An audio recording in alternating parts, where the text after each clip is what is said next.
What do you do when the version of yourself you have been selling to the world starts to crack? For most people, they swallow their pride and come clean. But these three kids had invested too much in their lies.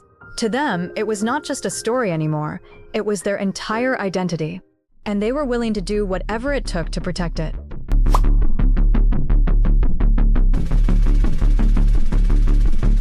Quick disclaimer, the cases in this video involve real violent crimes, and some details might be graphic. If that feels too heavy for you, please skip this video and take care of yourself. I will see you in the next video. Now let's talk about the story of three entitled kids who lived a fake life built on nothing but ego and deception, and committed the worst crimes to protect it. Two of them will never leave prison. One of them is already free, and the justice system decided that was okay.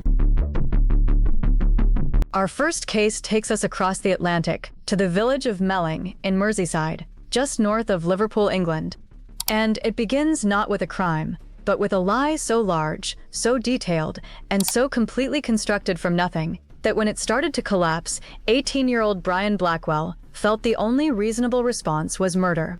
Brian Mark Blackwell was born in 1986, the only child of Sydney and Jacqueline Blackwell. Sydney was a retired accountant who was described as quiet, warm, deeply respected by the people who knew him, and also nicknamed Big Brian by his friends. Jacqueline was a former antiques dealer. They had Brian relatively late in life, and they adored him without reservation. Neighbors in Melling would later describe him as Little Lord Fauntleroy, the Victorian story of a pampered, cosseted boy who gets everything he asks for, because his parents would meet every of his demands and quietly absorb any disappointment he caused them. On the surface, the investment seemed to be paying off because Brian attended Liverpool College, one of the city's leading private schools, charging over £7,000 a year in fees. He had been an under-18 tennis champion at his local club. He had secured a place to study medicine at the University of Nottingham in the autumn of 2004. He was, from every visible angle, everything his parents had hoped he would become. Until the summer of 2004, 18-year-old Brian began dating a girl named Amal Saba. Amal came from a wealthy family, and something about that fact triggered in Brian a need that went well beyond simply wanting to impress someone he liked. He needed to be vastly superior to her. Not just a bright teenager from the Liverpool suburbs, with good grades and a future in medicine, but a global phenomenon. So what did he do to achieve this? He invented a very superior persona. Brian told Amal he was a professional tennis prodigy competing at an international level. He claimed he had just signed a Nike sponsorship deal worth £70,000. He claimed to have been accepted not to Nottingham, but to Oxford University as a prestigious scholar. To make all of this hold together, he built an entire supporting architecture around the lies. He created a fictitious tennis manager named Jason, then wrote regular emails and text messages to Amal from Jason, complete with fabricated tournament schedules, sponsorship payment confirmations, and logistics for international travel. When Amal received a text from Jason congratulating Brian on his latest result, she had no reason to doubt any of it. The persona was seamless. He also boasted to her that he owned a luxury apartment in the same Southport complex as Liverpool FC and England footballer Steven Gerrard. Dude was on a roll. And all this seems to be holding up well for Brian, for some time, well until he faced a major problem. The problem was that maintaining his superior persona fantasy cost real money, and Brian had to come to terms with the startling reality that fake sponsorships and endorsements do not pay real bills. For Brian, to every problem there is a solution, and his solution was to rob his own parents. Brian quietly began intercepting his parents' mail and extracting their financial information without their knowledge. He forged his father Sydney's signature and applied for 13 different credit cards in Sydney's name, and used them systematically to fund his fake lifestyle and keep his fake persona alive. He even bought Amal a brand new car. He showered her with more gifts. He promised her an extraordinary luxury holiday to the United States, the kind of trip his imaginary sponsorship deal would naturally afford. Brian, at this point, was living the life of his dreams, and nothing was going to stop him, or so he thought. Sometime around June 2004, Jacqueline had noticed something seriously wrong with the family finances, and quickly put together that her son was behind it. She went directly to the bank manager and flagged his behavior, hoping that outside intervention would force Brian to stop. The bank was alerted. His parents were watching. The walls were closing in. It made no difference. On July 24, 2004, Brian still went ahead and used his father's credit card details to book first-class flights from Manchester Airport to New York for himself and Amal. The trip was scheduled, and his bags were practically packed. But Brian had one problem standing between him and that airport departure gate. His parents now knew exactly what he had done, and they were not going to let it go. To Brian, that was not just a problem. That was a threat to everything he had built, and he had already decided how he was going to deal with it. On July 25, 2004, Sydney Blackwell sat his son down inside their home on Sandy Lane in Melling and confronted him. He had found the credit card statements, all 13 of them, all in his name, all maxed out. He had seen the drained bank accounts and the forged signatures. He understood that his son had stolen his identity and destroyed the family's finances to impress a teenage girlfriend. He told Brian clearly that it was over. The lies, the theft, the entire performance, it was finished. For Brian Blackwell, this confrontation was not just about being caught stealing money. His father ending the fraud meant the tennis prodigy illusion would collapse. Amal would find out the truth. The entire identity he had constructed over months would be erased in a single conversation. He could not allow that. Brian felt he needed to fix this. So when the conversation was over, he went inside the house, grabbed a heavy claw hammer and a 10-inch carving knife. He walked back into the living room and attacked his father, who was sitting quietly in an armchair. He then walked down the hallway to the bathroom, where his mother Jacqueline was drawing a bath. He turned both weapons on her. Sydney and Jacqueline Blackwell were both stabbed and beaten, a total of 50 times. The two people who had given Brian every advantage they could afford, who had paid for his private school education, attended his tennis matches, and bought him whatever he asked for, were left dead in their own home.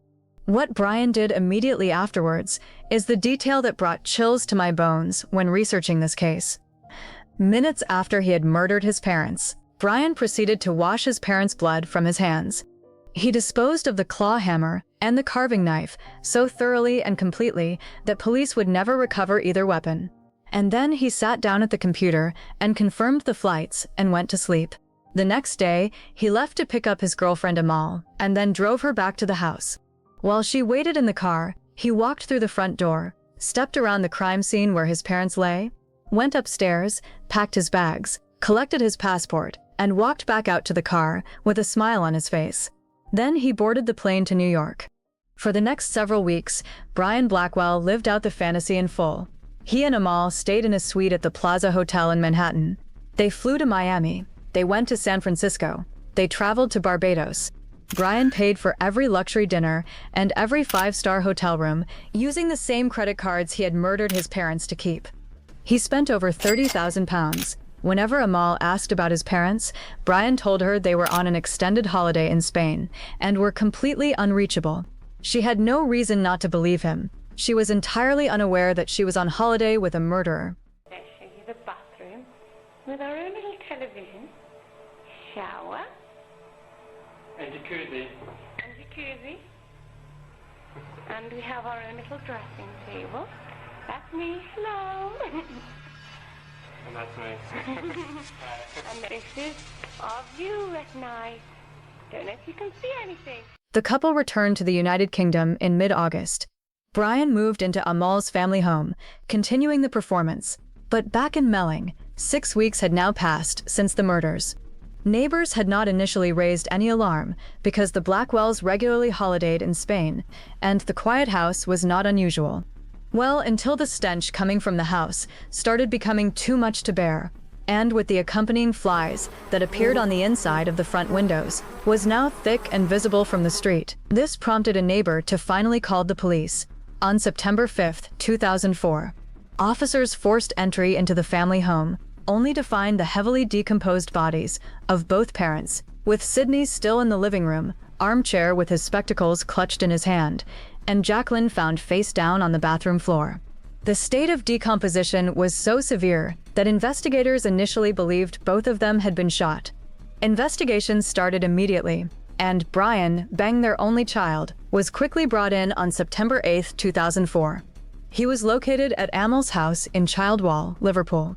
During initial police questioning, he maintained a lie completely, insisting he had been in the United States when the murders occurred, and suggesting his parents must have been killed by professional burglars or hitmen.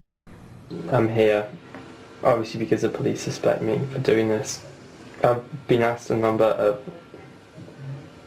what I consider to be slightly relevant questions. I believe that should be done more as a witness rather than a suspect. The reason I was arrested was because I admitted to going to the house. There's other people who have been up to the house, so obviously in my mind I'm wondering why they haven't been arrested. But I think I've proven that I've not been here when it's happened. And obviously, if I wasn't here to do it. But the detectives were not buying any of this, as prior investigations into the family had given them enough clues that Brian was indeed involved in this. Detectives systematically dismantled his lies and alibis in front of him. The credit card statements, the forged signatures, the emails from the fictional Jason, and the documented timeline of his American vacation. After 2 days of questioning, Brian finally broke down and confessed. He told investigators it had been a split-second thing, and that he just couldn't believe what he had done. He sobbed theatrically in custody. I had, during the day, been putting up pictures on my wall. I'd just come into the lounge and started having a discussion. It got to a violent stage in the arguments with my dad, where I obviously felt under pressure enough to push back, and I struck him with the soft side of the hammer. You know, the part you hammer a nail in with. It knocked him back slightly. It was a split reaction. My mum was in the kitchen, obviously heard the commotion and everything. She came in with a carving knife up in a stabbing motion, obviously for self-defense.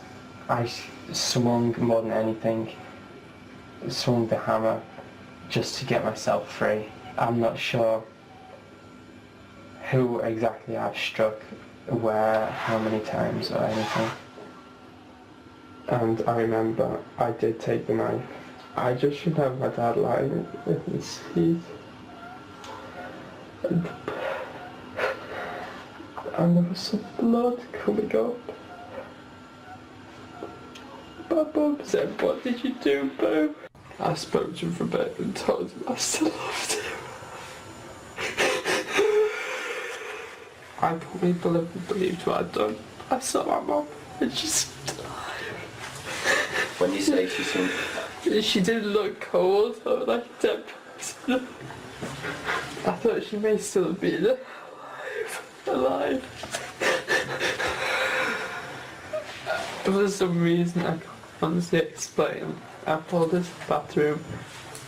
I think I splashed some water on it and asked her to come back. The legal proceedings that followed produced something that had never happened before in British legal history. A team of 5 forensic psychiatrists and psychologists examined Brian and unanimously concluded that he suffered from severe narcissistic personality disorder, an NPD diagnosis so extreme that the experts testified he had come to genuinely believe his own fabrications. He was not simply lying to his girlfriend. He had constructed a delusional internal reality in which he was, in fact, a sponsored international tennis star. And when his father threatened to destroy that reality, Brian had experienced what psychiatrists described as an explosive narcissistic rage. On that basis, the prosecution took the extraordinary step of dropping both murder charges and accepting a plea of manslaughter on the grounds of diminished responsibility. It was the first time in British legal history that narcissistic personality disorder was successfully used as a mitigating factor in a homicide case, a precedent that changed how NPD is treated in UK courts ever since. On June 29, 2005, at Liverpool Crown Court before Judge Justice Royce, Brian Blackwell was sentenced to life imprisonment with a minimum tariff of 12 years. He was sent to Swinfen Hall Young Offenders Institution. The judge noted that, in his view, it was unlikely Brian would ever be considered safe enough to release. However, In 2016, following an oral parole hearing, the parole board overruled the judge's assessment and released Brian Blackwell at 30 years old. He now lives freely in the community under a new identity. His parents, the two people who gave him everything, who attended his tennis matches and paid for his private school education and asked for nothing in return, are gone forever, hopefully resting in peace, while the son who took them from this world walks the streets as a free man. This second case involves a young man in upstate New York who built an equally elaborate web of financial fraud. And when his father found the receipts and said the words that ended the con, Christopher Porco drove 3 hours through the night and reached for an axe. The Porco family lived at 36 Broccoli Drive in Del Mar, a quiet tree-lined suburb in Albany County, New York, a very nice neighborhood where people know their neighbors and feel genuinely safe. Peter Porco was 52 years old and a respected clerk for the New York State Appellate Division, a position that carried real dignity and public trust. His wife, Joan, was a beloved children's speech pathologist, known for her warmth and her deep commitment to the family she worked with. They had raised 2 sons, Jonathan, a naval officer serving in South Carolina, and Christopher, a 21-year-old student at the University of Rochester, about 230 miles west of home. And as a young man who measured his own worth entirely by how others perceived him, Christopher had made up his mind on who he was going to be at university. He was going to be the kind of person who belonged with the wealthy elite, the fraternity members who drove impressive cars and never had to think about money. To fund that image, he had not simply overspent his allowance. He had become, systematically, a white-collar criminal. It started in November 2002. Christopher staged a burglary at his own family home while his parents were away, stealing 2 laptop computers, a Macintosh and a Dell, and selling them on eBay. His parents suspected him, but let it go, hoping it was a one-time mistake. Then, in July 2003, police retrieved one of those laptops from a buyer in San Diego who had purchased it unknowingly through Christopher's account. Rather than come clean, Christopher escalated. When his eBay account was frozen for failing to send customers items they had paid for, he began impersonating his own brother Jonathan in emails to buyers, falsely claiming Jonathan had died and was therefore unable to fulfill the orders. From then on, he kept his criminal activities going by forging his academic transcripts from Hudson Valley Community College to conceal his failing grades and gain readmission to the University of Rochester, after being forced to withdraw. Oh, and that wasn't the worst of it.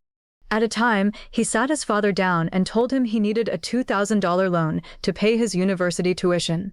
Peter agreed and provided his financial details and signature. Christopher took that information and used it to take out a $31,000 high-interest loan, forging his father's name as co-signatory on documents Peter had never seen. And then a further $16,450 loan to purchase a bright yellow Jeep Wrangler, the kind of car that turns heads on a university campus. And for Christopher, that was entirely the point. It was status, it was visibility, it was proof to everyone watching that he belonged. But that carefully constructed image was about to come crashing down. In November 2004, Peter Porco ran a credit check on his own accounts and discovered what his son had done. He confronted Christopher in a series of increasingly serious emails. "What the hell are you doing?" he wrote. "I'm calling Citibank this morning to find out what you have done, and I'm going to tell them I'm not to be on it as a cosigner." In another message, his tone shifted into the firmness of a father who had decided this was the final line. "I want you to know that if you abuse my credit again, I will be forced to file forgery affidavits to disclaim liability. We may be disappointed with you, but your mother and I still love you and care about your future." From his dormitory computer at the University of Rochester, Christopher used a stolen password to access his father's credit report, checking to see exactly how much Peter knew. The walls were closing in. Everything he had built was about to be dismantled by the 2 people who had the evidence to do it. And Christopher decided that he was going to do something about it. On the night of November 14, 2004, Christopher left Rochester. He drove his yellow Jeep Wrangler 230 miles east along the New York State Thruway, a journey of over 3 hours, his Easy Pass account recording his movements at multiple toll points along the route. A neighbor on Broccoli Drive would later report to investigators that they had seen a yellow Jeep Wrangler parked outside the Porco home before 4 o'clock in the morning on November 15th. Christopher entered the house using a security code known only to family members, disabling the alarm system without triggering any alert. He went to the garage and retrieved a 3-foot felling axe that had belonged to the family for years, the word Porco written on the handle in Peter's own handwriting. Then he walked to his parents' bedroom while they slept. He struck his father, Peter, at least 16 times in the head and neck with the axe, including one blow that penetrated his skull and another that took off part of his jaw. He then turned the axe on Joan. He left both for dead, walked back out of the house, and drove the 230 miles back to Rochester, arriving in time to be spotted by fellow students in the morning and establish his alibi. What happened next has made this one of the most haunting and discussed cases in American true crime. Peter Porco had suffered catastrophic brain trauma from the axe wounds. But here is where this case takes a turn that medical examiners still reference today. His neocortex, the upper part of the brain responsible for thought, reasoning, language, and conscious decision-making, had been devastatingly damaged in the attack. But his paleocortex underneath, the older and deeper part of the brain that controls primal instincts and second-nature habits, was surprisingly still intact. And that is what made what happened next both medically extraordinary and deeply haunting. Peter woke up, not because he understood what had happened to him, but because his body simply did what it had always done. He got up at his usual time and went through his morning routine on pure instinct alone. He brushed his teeth, he walked to the kitchen and attempted to load the dishwasher. He made his way to the front door to collect the morning newspaper, and when the door locked behind him, he reached into the flower pot outside, retrieved the hidden spare key, and let himself back in. All of this while leaving a trail of blood in every room he passed through. He eventually lost consciousness from blood loss and collapsed in the foyer. When a court officer named Michael Hart arrived at the house after Peter failed to show up to his job at the appellate division that morning, he found the door ajar, blood on the front steps, and a scene inside that no one had been prepared for. Joan Porco had miraculously survived the attack, and as paramedics treated her at the scene, Bethlehem Police Detective Christopher Bodish leaned close and asked her directly whether a family member had attacked them. When he asked her, "Did Christopher do this?"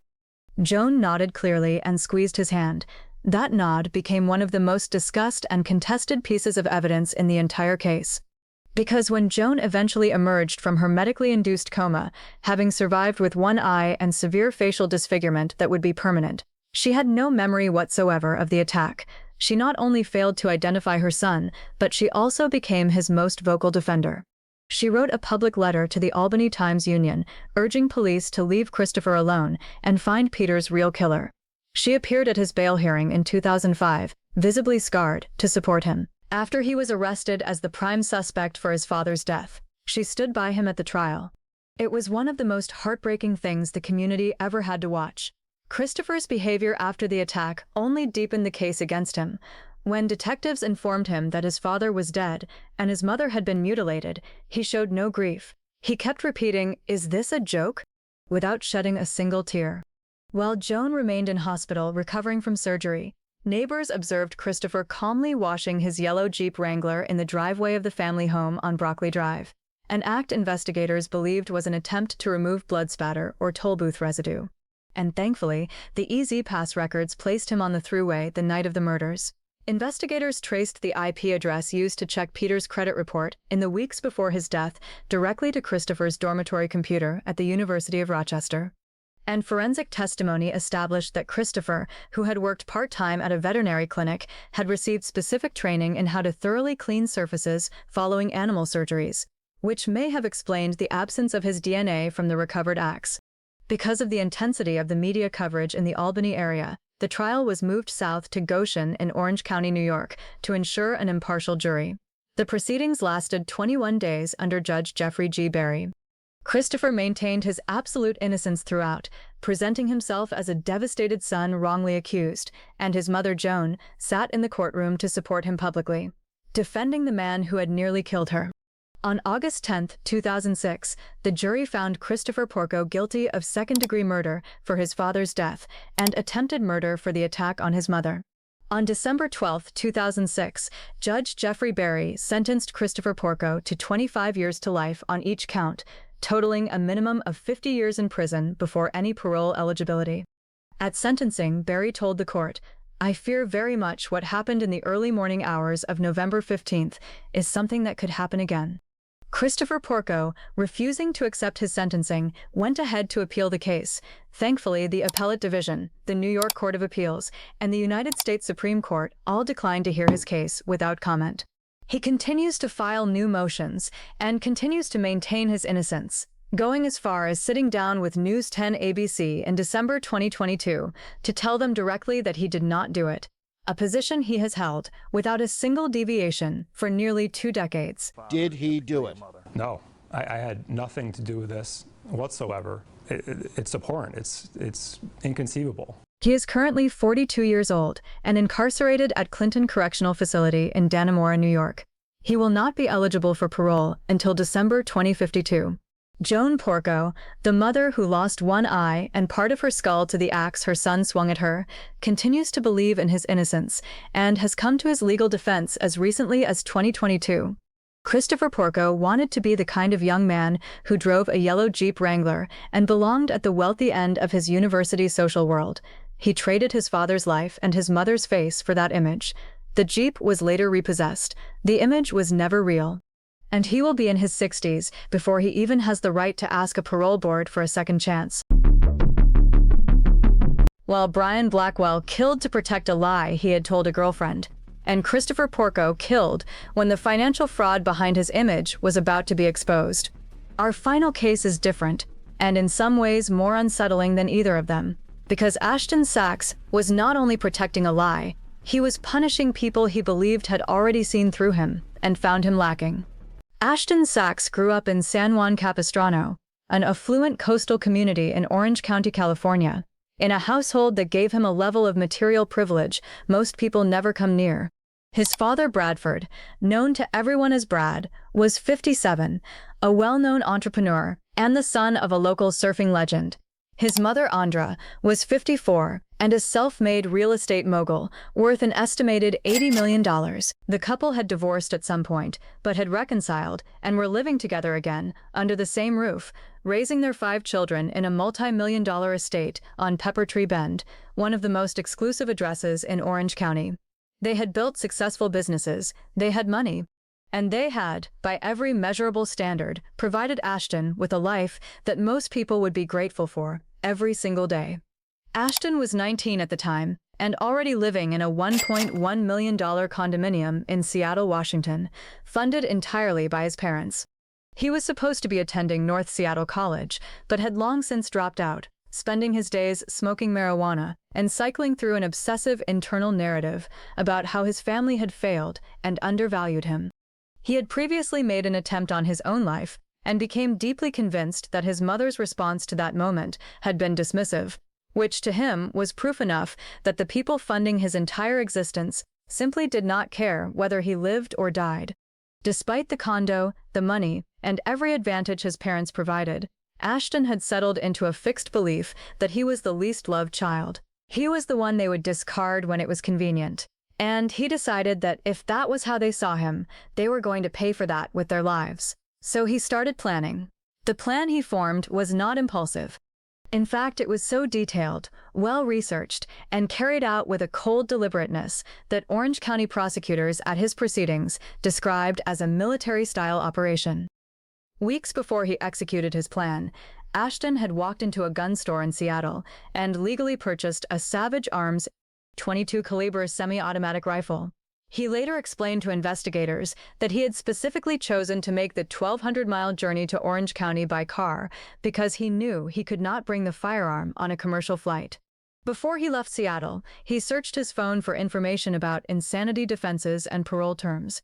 He was thinking through his legal exposure before he had fired a single shot. He drove 18 hours straight and arrived at the family estate on Pepper Tree Bend in the early hours of February 9, 2014. He used his own key to let himself into the darkened house. He walked to his parents' master bedroom in silence. Brad and Andra were asleep. He shot his mother Andra 12 times. He shot his father Brad 10 times. They were executed in the bed they had spent their adult lives working to be able to afford. Neither of them woke up in time to understand what was happening. But Ashton was not finished. He moved to the bedroom of his 8-year-old brother, who was asleep, and shot him. The bullet left the 8-year-old permanently paralyzed from the waist down. He then entered the room of his 17-year-old sister and fired at her, the bullet narrowly missing her head. A second sister was also somewhere in the house that night. She was not found, and she was not harmed.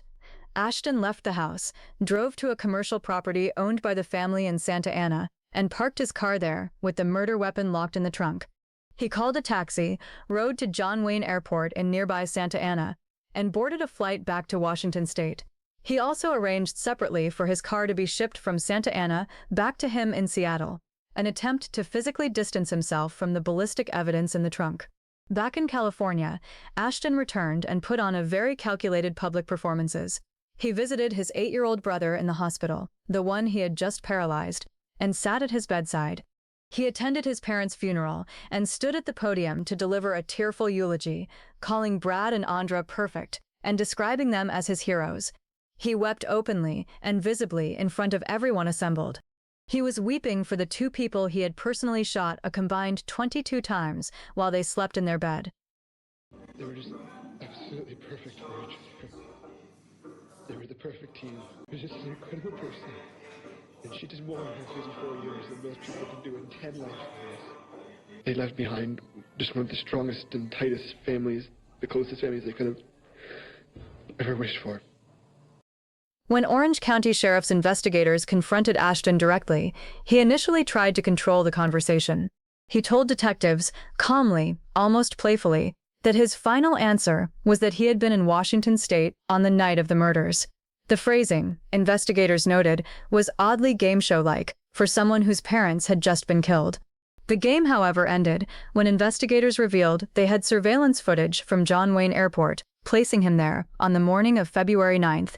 Even his cell phone records had already placed his device, making the journey south from Seattle to Orange County in the days before. His composure evaporated almost immediately with this new reveal, and Ashton eventually confessed, telling detectives that he was not normal, that he had just walked up and started shooting, and that he did not understand why he had ruined his own life.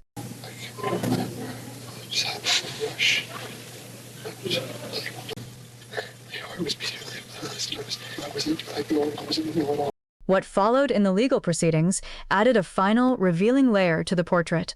Ashton fired his court-appointed public defender and chose to represent himself. The Orange County District Attorney's Office alleged publicly that this decision had nothing to do with his legal strategy and everything to do with Ashton gaining special privileges inside the detention facility.